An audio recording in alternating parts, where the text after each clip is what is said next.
Hello, welcome to the Alexandra Show. I'm your host, Alexandra, and on today's episode, we have Steve Ferreira, who is a master barber here in Boston and also an educator. So I'm so excited. We're going to talk about all things industry, growth, and haircuts.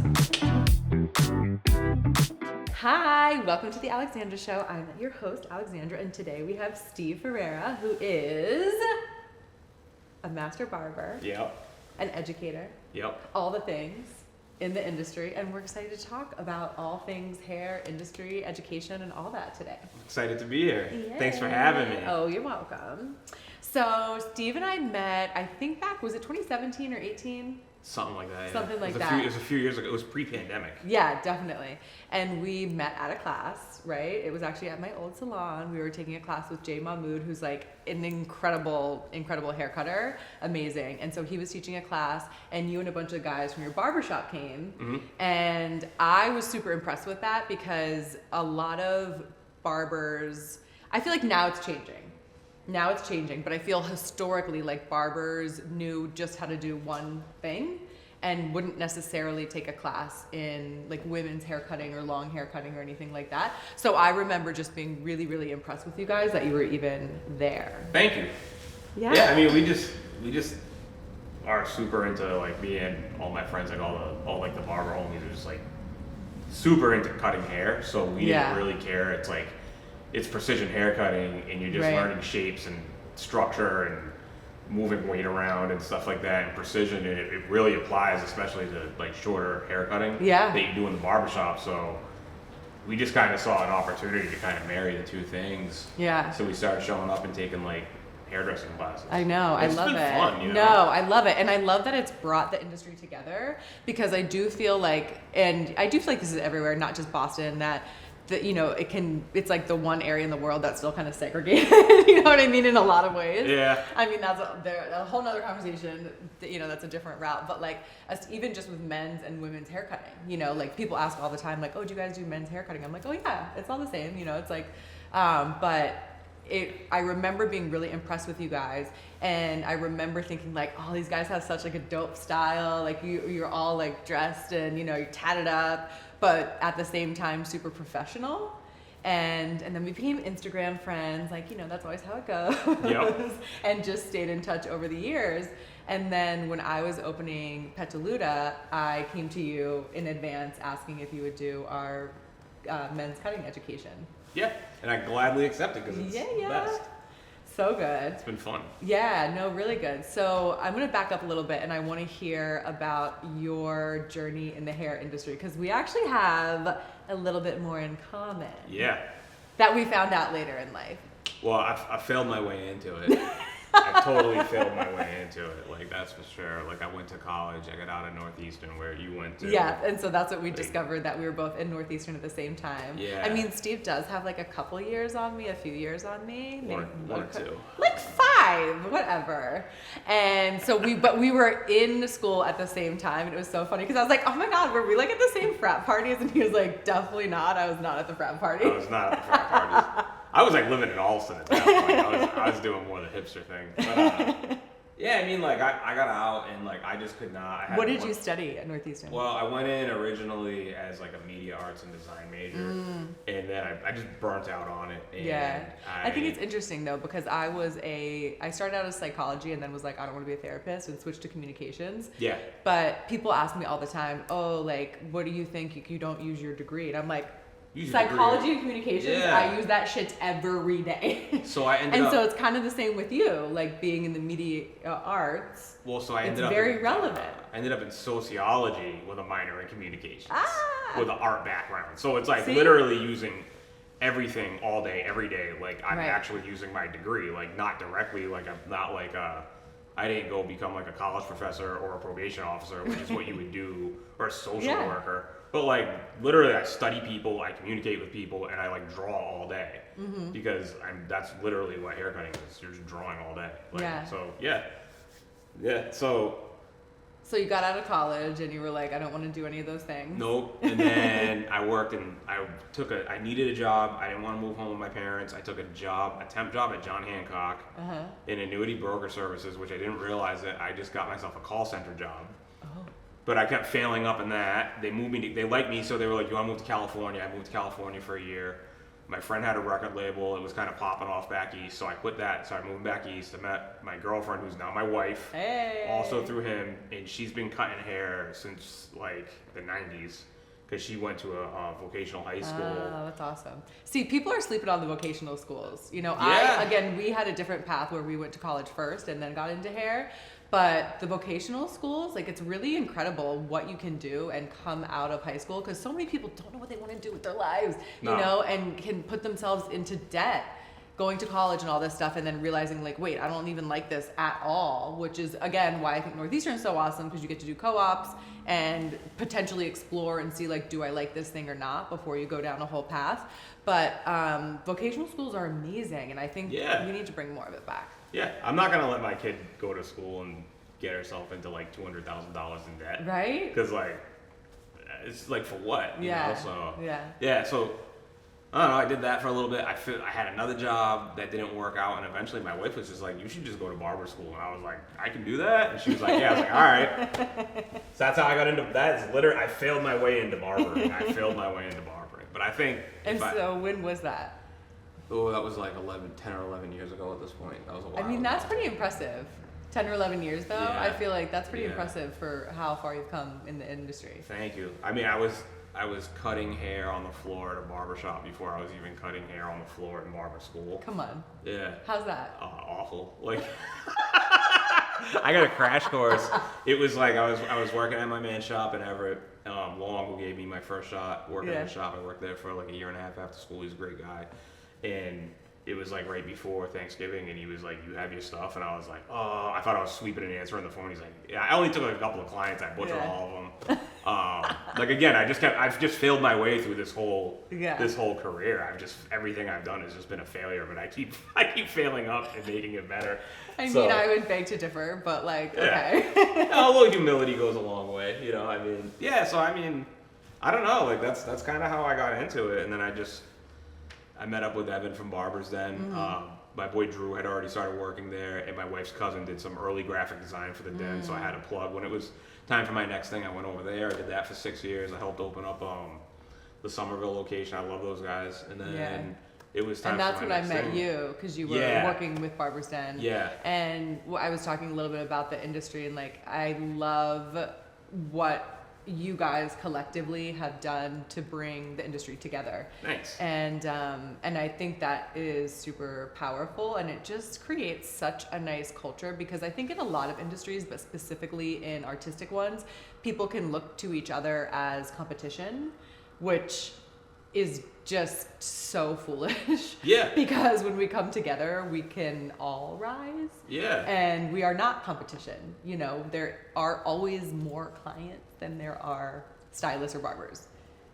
Right? Yeah. The only competition is yourself. Right. Like the person who you were yesterday and who you want to be tomorrow. Like and that's the only person you're competing with. Like it doesn't matter. Like I love like just hanging out with other people that are in the industry that are doing things, and like I'll look at people and I'll be like, wow, like that person's on their second shop. Like that would be cool. Like, or wow, like I'm horrible at managing staff, and this person's got like a full staff and everybody seems like they're happy. It's like I look at that and I get inspired. I don't look at it like it's competition, or you know, like I'll look at some people sometimes. I'll be like, man, I wish I was getting cooler haircuts. But then I'm sure a lot of people are looking at me and they're just like, well, yeah, you know what? He's got like a high end clientele and they don't really get cool haircuts. So there's always something to look at with somebody else, like that you could take from somebody else rather than being like trying to compete with them or like support them. It's being a little older now too. It's been nice, like when I hear from like a younger person that's ready for their next thing and they're like picking my brain for advice, like that means a lot to me. I was talking to like a younger barber today who's ready to do kind of like the next phase in their career, and I was giving them some advice and, you know, pricing, not feeling bad about making the changes you need to make. And it's nice instead of competing, which I think like 20, 30 years ago, you'd be like, oh, you work at another shop, I'm not talking to you. And now it's like, yeah, hit me up. I'd be happy to talk to you about it. You know, like you and I have become great friends, and it's just through hair. Right. And it's not like, oh, they're a bunch of girls that work in a salon. It's like, well, what can I learn from them? Like, I met you working at a nice place on Newberry Street, and it's like, cool. Like, this is a little aspirational. Like, we're just cracking out haircuts all day. They work in this nice salon in a nice street, in a nice zip code, like doing nice stuff. Like, let's get a little bit of that going. You know, like that's just how I look at it. Yeah, totally. And then it's funny because you come in and I'm like, what? These guys are dope. They got like cool style, you know, where like, you know, at my previous salon, it was like a little more buttoned up, you know, and it's nice to let our hair down a little bit sometimes. I think you guys are striking a nice balance where people come in here and it's a place and it's like, you know, you're going to get professional treatment, but you guys aren't uptight, and you girls are all very stylish and like nice, and like you guys are all Thank you. on top of your game. So it's like you kind of get that best of both worlds where it's like a stylish person who's cool is going to also give you that high-end kind of experience, but not in a stuffy setting. And that's like my vibe. Like that's kind of the space that I like to live in. Yeah. So I find I keep connecting with people like you or Patty or like some of my other friends like in New Patty, York. who owns Love and Mercy and Lamb, shout out. She's another awesome industry connector. So she's amazing. What's up? Yeah, she's amazing. Her and Josh are like two people I actually really admire. Yeah. I love what they do. I love the second shop. I love how they treat their staff. I just like everything they do. And I don't know, it's just like I keep connecting with people that are, I feel like we all kind of are in the same space, whether you're like a barber or a hairdresser, or like you could be somebody who owns a gym or a restaurant or whatever, but you're all kind of like got the same mentality. You're in the same place where it's not like super stuffy or it's like some anything goes, we don't respect the space type of vibe, which, you know. You hit on a really important point, and that's what I love so much, and it's something that I talk a lot when I'm teaching, is that you can be professional and still be authentic. Yeah. You can take care of your clients and still run a business. A lot of these things can happen simultaneously, and I think that historically, or in present time, at certain places, people think you have to be this, you know, uptight, stuffy, in order to run a successful business, because the alternative is unprofessional. And there are unprofessional situations, you know, like I have my Dunkin' here for the podcast, but I'm not going to have my Dunkin' on my station when I'm doing hair. Right? And there's different lines of professionalism, and you can still run a business and be professional without being uptight and without being totally unprofessional. Yeah. Am I making sense, or am I just repeating myself in circles? I mean, one thing that I think definitely hurt barbering for a long time was like the lack of like any sense of formality for a long time. It's like neighborhood thing, no frills. You come in, but you go to a barber shop and there'd be chairs everywhere, like waiting area chairs, and half the chairs would have a piece of like electrical tape because the chair split, and instead of throwing it out or getting it fixed, they said just put a piece of tape on that. So it's not anything. It's like, yeah, it's a neighborhood shop, but people are coming in treating it like they're hanging out in the basement, and it's like it doesn't really scream this is a professional place. Right. So then when barbers are like, well, I want to charge more money, it's like, well, you can't because with tape on your seat. Yeah, with tape on your seat. Your clippers have electrical tape on them. Like, you know, this people doing whatever, coming in and out of the shop all day, and it's like, it's not a professional place, but at the same time, it doesn't have to be that old school stereotype of the kind of mean hairdresser, mean, uptight, snobby. I can't stand that. You know, I actually got told a story recently by a client who was visiting a friend in another state and went to have a blowout somewhere, and how the stylist was mean to her, and it sent rage through my body, because we are in this industry to bring out the best in people and make them feel good. If you don't feel better than when you walked in here, I'm not doing my job. Yeah. And it infuriates me when stylists think they can be condescending or speak ill to someone, or it infuriates me when people are like that to their client and then forget about it to the staff. Yeah, because it used to be like that mentality when you're an assistant just out of hair school, you're an intern, you're like just doing all the grunt work. And it's, yes, there are, you know, less pleasing jobs. Dishes got to get washed, like the floor's got to get swept, the trash has to be taken out. These things have to happen. But one, in my opinion, everyone should be doing them. Yeah. And two, it doesn't make you less than. Do you feel like part of the problem is you come into a shop as like a stylist, you have the mean boss, The mean boss then instills that mean quality in you, and you were like the low man or woman on the totem pole for so long that then when you have the opportunity, instead of being like, I'm not going to do this, you turn around and do it to the next person. Yeah, it's absolutely like sorority or fraternity hazing.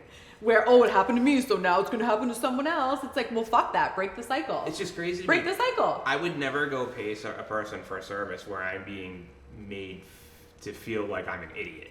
And yet and this is one of those things where there's all different types of people who provide hair services for all different types of clients. But I know personally my clients are going to come to me because I'm always nice to them. And like, they're going to get the haircut they want. I'm not going to talk down to you because like, you didn't name your haircut correctly. Right. Like I hear stories about like people snapping at their clients because they don't know the right way to ask for a certain type of bang, or they describe the fade incorrectly. It's like, your job to educate them. It's you, like, as a stylist, it is our job to educate our clients. And I have these conversations with my clients all the time. You know, they'll come in and ask for, oh, I want a balayage. And I say, oh, can you show me pictures? Because balayage is a technical term for a way that you highlight hair. Right. It's not a look. Right. Clients don't know that. Layering. Nor should they. Nor should they. It's not their responsibility to know that. When I go to a professional for another service, I'm relying on them to tell me, right? Because I don't know these things. We're working with Devaney. What up, girl? And she is our videographer. Right. I don't know what kind of camera she needs to use. I don't know what kind of mic she needs to use. I'm not going to tell her, oh, can you come in with a max350mic.com? She'll be like, you don't know what the fuck you're talking about. Because I don't know what I'm talking about. And it's not my responsibility to. I depend on her for her expertise, as my clients depend on me for my expertise. And it is our responsibility to educate them without shaming them. Yeah. Absolutely. That was a microphone I just dropped. That was a great sound. It was the microphone. It was the microphone350.com mic. Is that an actual mic? No. I mean, is it? No. No, I just made it up. Yeah. It's the metaphorical mic drop. It's the microphone that we drop. The metaphorical mic drop. Yeah, I mean, it's such a great job too. Like, it's a privilege that I don't have to work a job that I hate anymore. So I get to work a job that I actually really enjoy. So like, it's special to me. Like, I take the work seriously, but I don't take myself seriously. So I don't feel like I'm too good to like. Say that one more time, because I feel like that is exactly it. Yeah, I don't like. It's not about me. I take the work seriously. Yeah, I don't take myself seriously. Yeah, I take like my client's experience seriously and the environment of my shop seriously, but like. I'm not special. You could go to somebody else. There's a million other people that do great haircuts. I talk about this all the time, and people get frustrated with me sometimes because I'll say, I'm not the best hair cutter. I'm not. I am not the best hair cutter on earth. If Vidal Sassoon himself came down from the heavens above and watched me cut hair, he would probably have a heart attack. I am not the best hair cutter, but I am the best hair cutter because I give my clients what they want. Yes. You are the best hair cutter for your clients all the time. Because a lot of times they might not want to go to Vidal Sassoon. Right? So I may not be the best, most precision, technical, et cetera, but I listen to my clients, I give them what they want, and I do it well. You do. Thanks. I've seen it. Thanks. I know. I remember, I actually had the pleasure of working with Steve and his wife Erin for a few weeks. That was a lot of fun. That was like camp. Was really fun. Summer camp. We had a little summer camp last year. It was when we were, Petalouda was opening and we were waiting for permits to pass. And I had a little lapse in my employment. So because of that, Steve had generously offered that me and some of the girls that were coming with me could come work at your shop. And I remember being nervous because I'm like 16 years deep in the industry. What year is it? Is that right? Am I doing math? Is my mathing? It's unclear. But you work around the same people all the time. And then to have another two artists who you respect their work really well, seeing you work, all of a sudden you start feeling, oh my gosh, what are they thinking of my work or this or that? And I remember most of my clientele is long hair and this and that, but I had a men's short hair cut come in when I was working at your shop, and I was like, fuck. Oh, I don't care. Because I know. I was like, I was all nervous. You know, I'm like, oh, he's going to be watching me, telling me I'm doing this wrong, that wrong. And then he's like, no, that was awesome. I think you hit a certain point with like your friends where it's like everybody that I'm friends with is like good at their job. Like if you were whack at doing hair, like I don't think we'd really be like friends outside of like, oh, what's going on? You know what I mean? Like you're not gonna hang out like you know, with all humility, I do think I'm pretty good at what I do. I don't know how to use hot tools and like style women's hair. I don't have any passion towards blow drying longer women's hair, so I kind of tend to stay away from it. But like the space that I live in, where it's like short to mid-length hair, you know, men's and women's now at this point too. Like I feel like I'm pretty good at it. You know what I mean? And I think so too. Thank you. And like so, it's like I feel like anybody that I hang out with, whether it's you or Aaron or Patty or like, you know, like any of my friends, it's like everybody's good at it because we're all passionate about it. We all care, you know, and again, it's like, I could be friends with somebody who maybe isn't on the level of like you or somebody else, but it's like, I want to see that that person's working to get there. Like, I just wouldn't hang out with like some bummy barber or like some bummy hairdresser where it's like, you're mailing it in, you have a bad reputation, like people know your work ethic isn't that good because you are kind of the company you keep. So I want to be around people that kind of keep me on my toes too. Like when you guys came in, I was like, oh wow, I was impressed. Like the efficiency with how you guys work, the way you were with your clients, you guys are super considerate. Like it's a tight space and you guys were like super tidy and like wicked nice and pleasant to be around. We were never like, oh God, it's getting too tight in here. We were like kind of bummed when you guys left, to be honest. We're like, oh, what are we gonna do now? You know, so, you know, I mean, I think you end up kind of finding your people, like, you know, and people that are on the same level and like hanging out with you will make me better because I'll pick up some good habits that you have because I can get pretty casual. So it's nice to see you all and be like, I remember one of my clients, I had a client in there was getting a full dimension hair color and extension. So she was there for a good chunk of time. And we, for a little bit of time, we were just quiet listening to you and your client's conversation. And we were cracking up because it wasn't even anything crazy, but it was just like bro talk. Like it was like total bro talk. And I looked at her at the end of the appointment. I was like, I got to get a barber in my shop, don't I? And she was like, yeah, you do. You won't like it for long, but. So you brought up some great points I wanted to touch on that I think are really important for anyone who's either starting in the industry or someone who's been in the industry for a while and kind of struggling with their direction is specializing.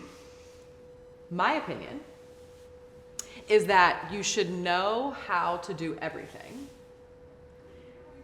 but it's okay to specialize. I think a lot of people think they don't want to specialize. It makes them nervous. Oh, I'm not going to have any clientele. I need to do everything. I think you need to know how to do everything because one, to your point earlier about haircutting, all the techniques and theory of haircutting are the same whether they're applied to long or short hair. It's just applied differently. Yes. Okay. So I think that, okay, what am I, Mr. Mackey all of a sudden? So I think it's good to know how to do everything, but it's also okay to specialize. Yeah. I would love to hear your thoughts on that.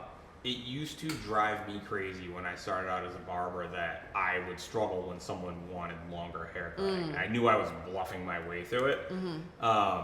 Because when I was really starting out barbering, it was generally like shorter haircuts. You know, like pretty short, like my length or maybe a little bit longer. And so I think coming from a salon or coming from a barber shop, it might be different because really you're just cutting hair, doing beards, maybe shaves. But I did feel like, it drives me crazy that I don't know how to do everything. So I sought it out, like learning how to like do precision hair cutting, longer hair cutting, styling hair, learning about products. But then after a while, it's like, once you've got your base, I feel like specialization is good because then you can kind of build a niche for yourself. What I've kind of found over time is that there's two things.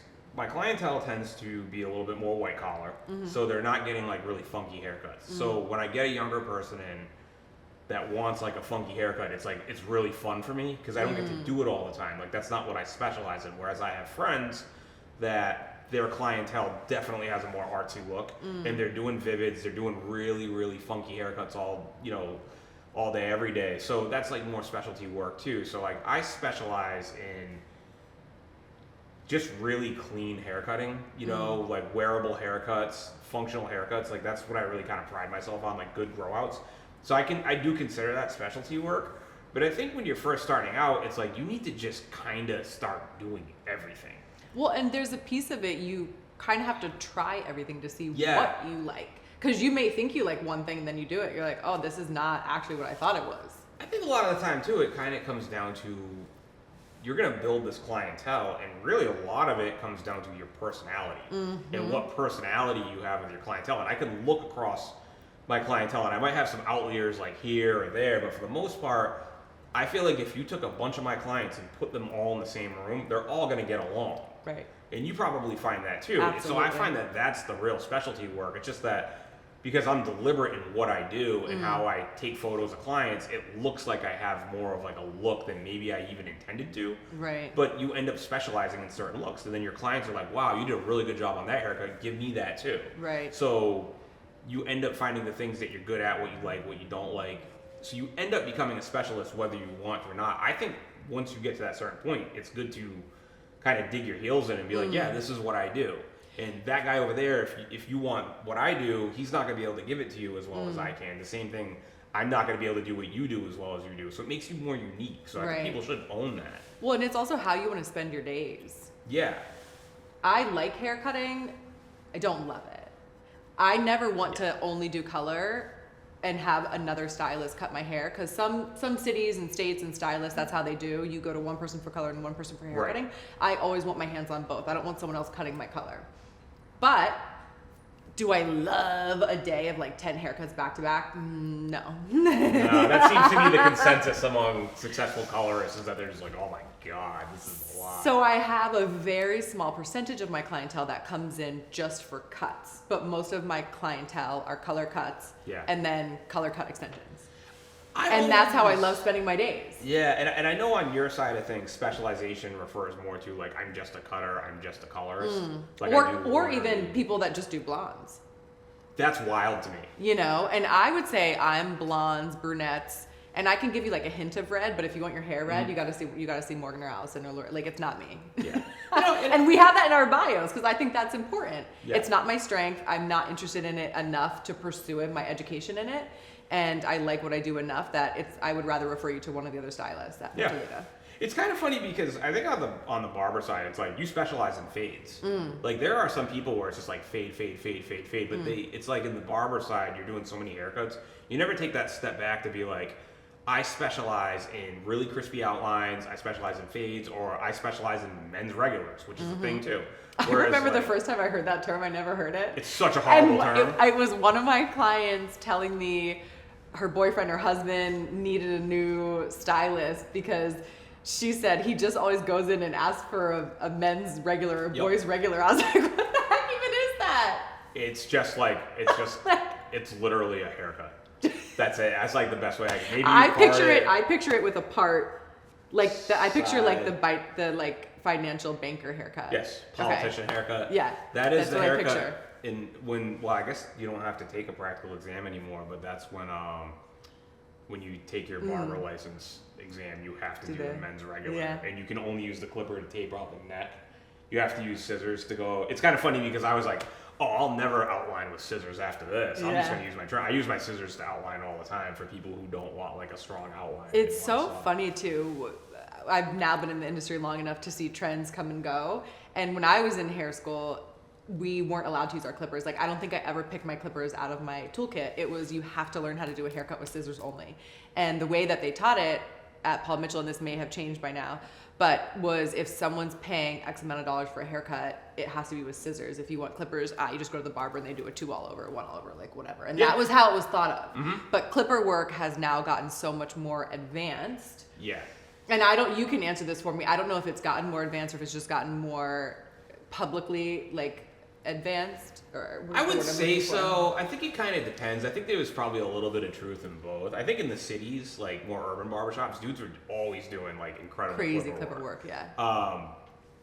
But it's like what people want now. Like I remember when you'd get a fade and they wouldn't necessarily use a foil shaver to get it to skin. It was just a closed clipper. Now it's like use the clipper, then you go underneath it with the trimmer, and then you use the foil shaver, and then you use a straight razor, and it's like a level of detail that I think has really come up, and people are starting to realize that there's a lot of art in that. And I think a lot of barbers don't give themselves enough credit because like we're working with a lot of internal shapes, bone structure, like the face shape thing's always debatable, but I think barbers are just cutting hair and they never took the step back to be like, wow, this is like crazy specialty work because I'm going to put the fade, I'm going to start it here as opposed to here because the way your bones sit, it's going to look better. You have a pronounced occipital bone. I'm going to line the fade over this or under this. And I would agree with you. I think that a lot of barbers it probably comes pretty intuitively with. Yes. Is my guess, and that they are not giving themselves enough credit for how much they're thinking and taking all those things into consideration. Because some of the work out there is sick. Yeah. I mean, it's specialty work because it's really like you could get it from a hairstylist now, but really like 10 years ago, those looks where it's a pompadour on top with a super tight fade.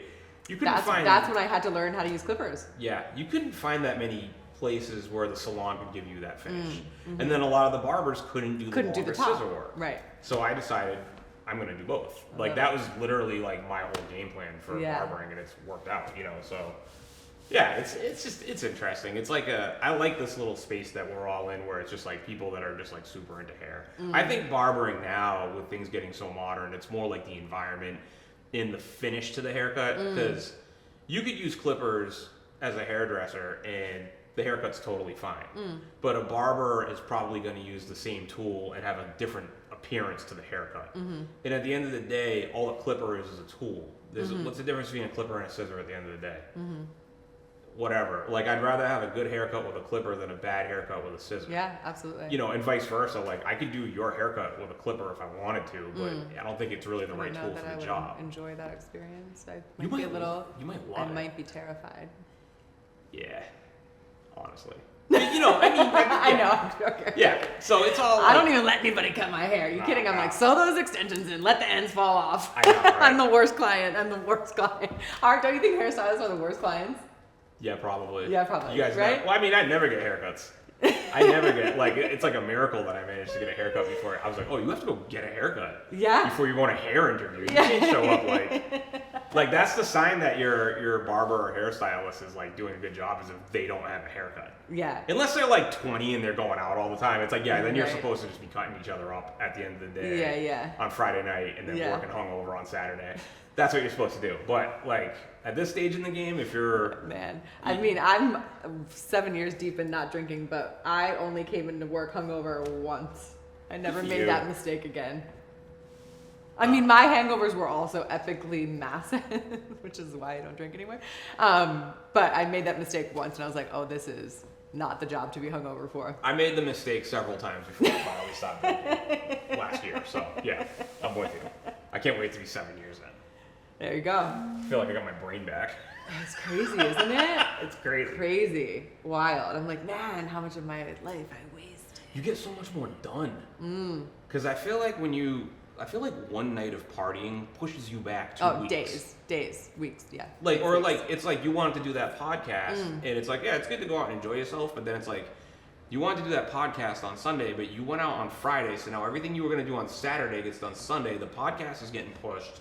You're not making it to the gym, or if you did go to the gym, you're just going to break even because you beat your body up so much the week before. Yeah. It's weird when you get a little older and you start growing up and you realize you have to do things that you need to do rather than just what you want to do, which is go out and party. Well, and I think also what's fulfilling. Yeah. And it has, now that Petalouda is open and running, the work has dialed back a little bit, but for the year or so leading up to this, that's how I was spending pretty much all my nights. Yeah, you were working. There's a lot of behind the scenes. There's a lot of mental preparation. There's a lot of everything behind the scenes to get up and running. And it brought and continues to bring me a lot of joy. So I would rather be doing that on a Friday night than out, wasting money on whatever. But it's only a waste if you don't enjoy it. Just to be fair. do your thing, boo. Not to turn this into like a health or anti-drinking podcast, but I will say, for every 10 times you go out, how many of them were actually like worth it? I mean, I have some pretty funny stories. I I have 20 That's another podcast for another day. 20 something years of funny stories, but for the amount of time I spent going out, I don't think the amount of funny stories I have is really. I mean, but yeah, I feel like we could do like a whole like after dark podcast. Yeah, that'll be coming soon. When I'm rich. Yeah. That's what's gonna get us rich. One of the things that we both have in common, my stint was a little bit longer than yours, is that we worked for another salon for a good number of years before venturing out on our own. And I think the industry has changed a lot since I've been in it. You know, I started working in salons when I was 14, when I was in high school in Maryland. So as I have told you, it's been about 6 years that I've been in the industry. That's funny. You're not laughing. That was a joke. Wait, I missed the joke. I said I've been working in salons since I was in high school when I was 14. I've been in the industry for 6 years. Oh, I didn't think it was There it is. I was like, wait, that math is He's wrong. trying to do the math. That math is wrong. I was like, wait, I wasn't going to put you on blast. I mean, you spent a lot of money to go to Northeastern. He's like, I think you skipped addition. I was like, wait a minute. I was like, how old am I? It's all relevant. It was a good joke. I just missed it. But so I've seen the industry cycle through a lot of different phases. It used to be only commission salons. People only worked, under an umbrella as a commission salon. And then it went to booth renting. And that was a big push where people would work within a salon, but they would rent their chair. And these all still exist, by the way. But I feel like it's trended back and forth. Sure, and then it went to these salon lofts where people are working just on their own. They go rent a small little 200-300 square foot studio. It's just them. They're running their own business, but it's just them and their client. And now all of those things exist. I couldn't tell you which one is the most prominent right now. I think that they're all kind of equal from what I've observed at least. I do think there is a trend back towards commission salons because when you were talking earlier about kind of the bad bosses, the hazing kind of environment, that has shifted a lot. Yeah. So now people want to be a part of a community. At least that's my experience. Yeah. But all that to say that I worked as an employee, as a commission employee for a salon owner for 16 years behind the chair. So I worked in other salons before that when I was in high school, when I was in college, when I was in hair school. I worked in salons at all different phases of those times in my life. But then I was 16 years deep behind the chair as a stylist at a commission salon. And I think that there is a lot of people in this industry that think the way you make it is to be an independent contractor. That, I have to own my own business, or, I have to XYZ, I have to have a salon loft. That's not always the case. And owning your own business isn't always the end-all be-all for everyone. Yep. And, for me, it happened to be. For you, it happened to be. But it's not the only way to be successful in the business. And in addition to that, I'm assuming you agree with me, I think that so much of what I have learned, what has allowed me to be who I am today and be the leader that I am today at Petalouda is from all those years of experience. Yeah, 100%. The industry is in like this weird fragmented place right now where there's like so many people that like want to go to salon suites and then other people want to open a shop. It seems like booth renting is kind of out right now. Like it's not in vogue. It's either these like high commission, high ticket price, gratuity free places is kind of the trend right now, or everyone's going independent. And the independent thing is cool, but it's like I definitely have mixed feelings on it. Like one thing I think is kind of odd is when you have someone rent like a 4-chair suite in one of these solo salons or whatever, and then they're like, I opened a salon, I'm hiring. It's like, well, you didn't pay for a build out. You probably just had to give first month's rent. I don't know how those places work, but when I had talked to them before, they were like, come down, give us first month's rent, you can open up now.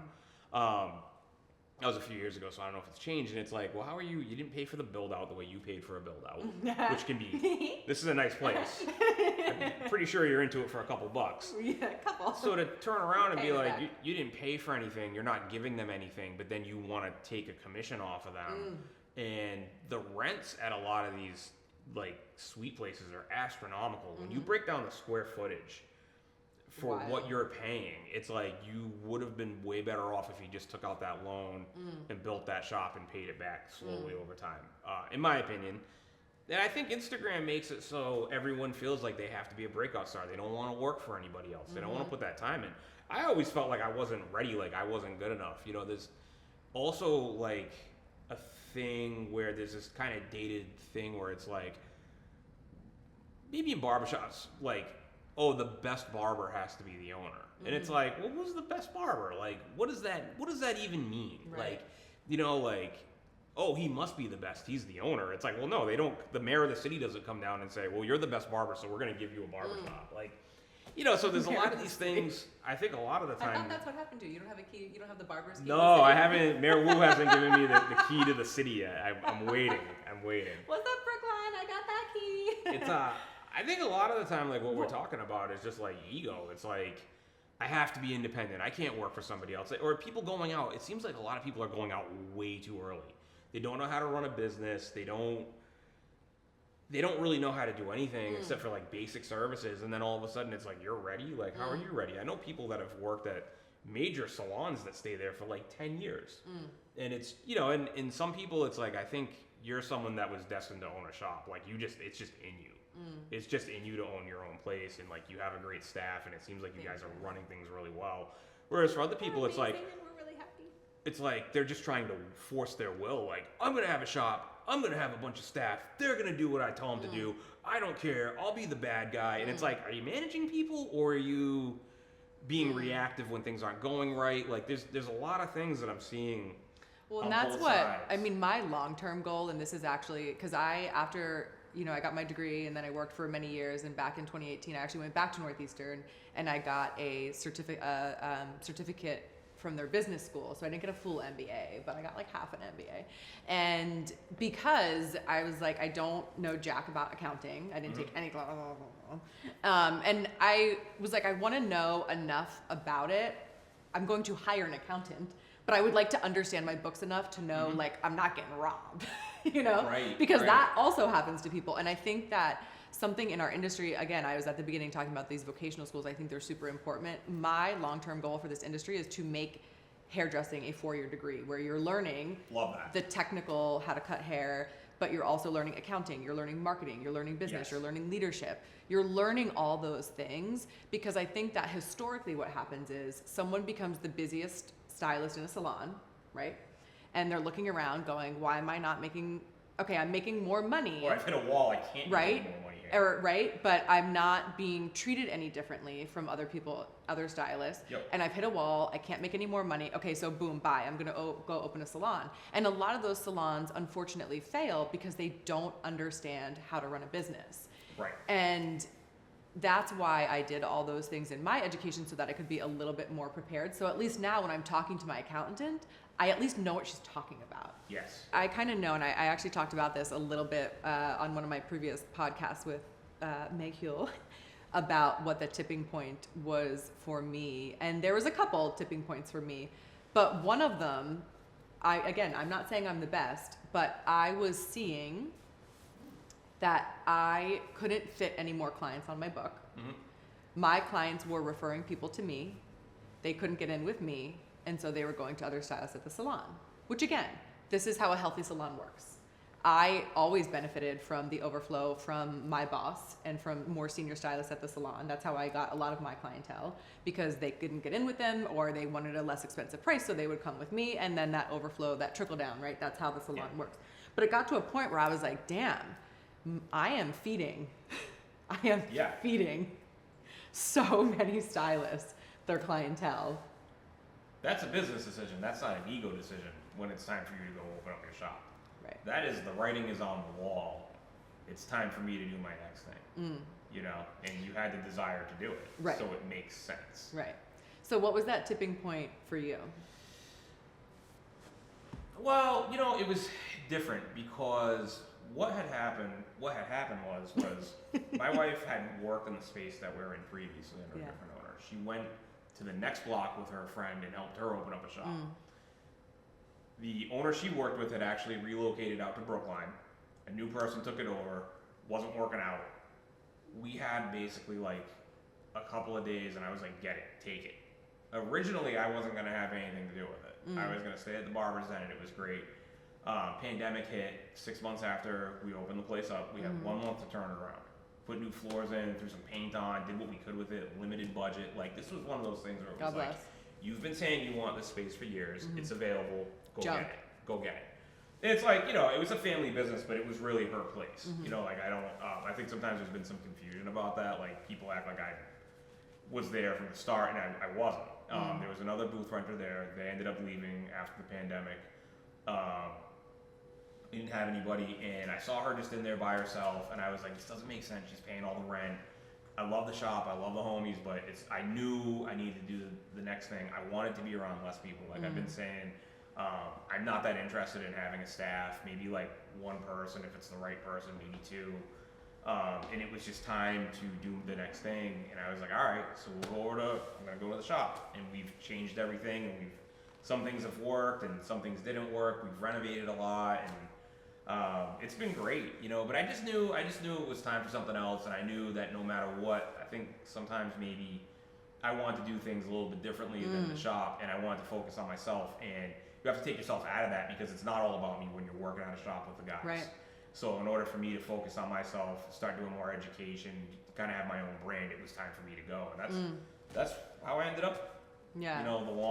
Well, it's been awesome. Yeah, it's been awesome to watch, because now you have completely branched out. You started your own education here locally. Yep. I know you do the education for, like we were talking about, Patty at Love and Mercy. You do their men's barbering education as well. I brought you on to be the resident Petalouda cutting educator. Artist in residence. And so you started that, and now you are branching out even more with your education with the Left Brain Group. I am. It's really exciting. Yeah, I'm really excited. I hope to travel the country and meet more people and teach more of my techniques and show people some of my mindset stuff and some of the business stuff, and just show people how they can kind of take this career and make it something really awesome, like you and I have been able to do. Because I feel like a lot of people get into this and they love cutting hair, but they don't feel like this is a great career, or this is like something I could do for the rest of my life, or like I'm doing too many haircuts, I'm doing too many colors, I'm not making enough. And I want to show people you can do this for as long as you want if you treat yourself right, mentally and physically. Physically, I mean, we could do an hour on that too. So. I know. Yeah. To be continued, because we just hit like 3 more podcast episodes. But legit, because you got to take yourself mentally and physically. If you don't take care of yourself mentally and physically in this job, bye, good night, goodbye. You're going to burn out in like 2.5 seconds. Yeah, it took me like halfway through my career, and I also, my daughter was young, so it's like hard to go to the gym. You're doing 16 haircuts a day. You're just like slamming down a slice of pizza, drinking beers, so it's You're drinking beers at work, kid. Come on. Afterwards. So, finally got my act together a few years ago. Yeah. It's like, it's going to keep me behind the chair for a while. Tell everyone where they can find you. Yeah, if you want to book a haircut in Boston, you can just go to parlorontremont.com. That's the shop. Instagram is at Steve Ferreira Hair. If you'd like to book me for a class at the Left Brain Group, you can reach out to them. I'd love to come to your shop or your salon. And if you want to follow the shop, it's at Parlor on Tremont. Awesome. Well, to be continued. I think we just made 3 more podcast ideas. So we'll be back, hopefully with a sponsor.